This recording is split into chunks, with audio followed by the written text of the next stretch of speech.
وبركاته. أعوذ بالله من الشيطان الرجيم. بسم الله الرحمن الرحيم. وكأي من دابة لا تحمل رزقها الله يرزقها وإياكم وهو السميع العليم. ولئن سألتهم من خلق السماوات والأرض وسخر الشمس والقمر ليقولن الله فأنى يؤفكون.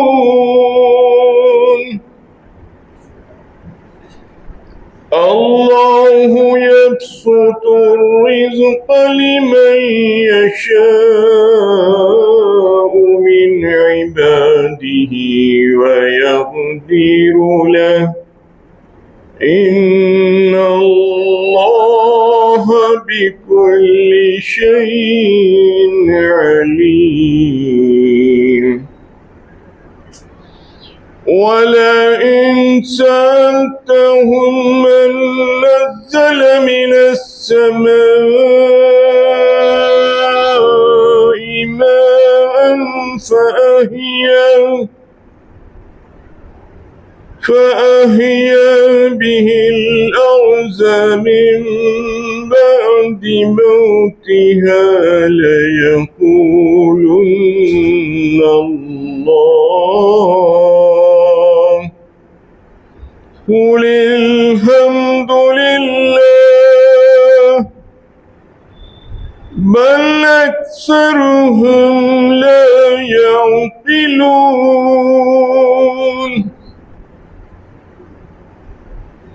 وما هذه الحياة الدنيا إلا لهو ولعب وإن الدار الآخرة لهي